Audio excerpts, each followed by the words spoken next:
વડોદરામાં પોલીસે 7 શખ્સોને round up કર્યા। ધાર્મિક લાગણી દુભાવવાની ફરિયાદ કરી દાખલ। પોલીસ શકમંદોને કડક પૂછપરછ કરી રહી છે।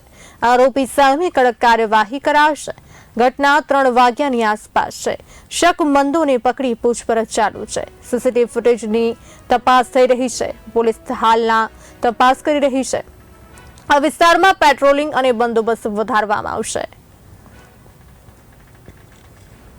26 ઓગસ્ટના રોજ રાત્રે 3 વાગ્યાની આસપાસ નિર્મલ પાર્ક યુવક મંડળ ગણપતિની સવારી ઉપર ઈંડા ફેંકવાનો બનાવ બનેલ। પોલીસે તાત્કાલિક સ્થળ ઉપર પહોંચી જઈને કાર્યવાહી કરેલ અને પરિસ્થિતિ નિયંત્રણમાં લીધેલ।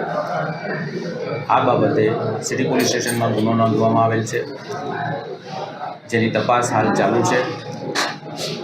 જે કોઈ પણ આરોપીએ આ કરેલું છે તેમને સખતમાં સખત શિક્ષા થાય એ પ્રમાણે વડોદરા શહેર પોલીસ દ્વારા કાર્યવાહી કરવામાં આવશે। ખરેખર જોવા જઈએ તો સુલેહ શાંતિ શહેરની જાળવવી જેટલી પોલીસની જવાબદારી છે એટલી આમ નાગરિકોની પણ છે, પરંતુ આવા સમયે જ્યારે અસામાજિક તત્વો શહેરને બાનમાં લેવાના પ્રયત્નો કરતા હોય ત્યારે પોલીસે કડકમાં કડક કાર્યવાહી કરવી જોઈએ અને દાખલો બેસે એવી કાર્યવાહી કરવી જોઈએ। એમનો વરઘોડો કાઢવો જોઈએ અને શિક્ષાત્મક પગલાં એવા ભરવા જોઈએ કે ફરી અન્ય કોઈ આ કૃત્ય કરતા 100 વાર વિચારે।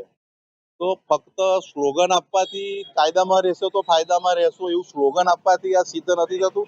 આ સ્લોગનનો ગૃહમંત્રી શ્રી પોલીસ પાસે કેટલો અમલ કરાવે છે એ જોવું રહ્યું।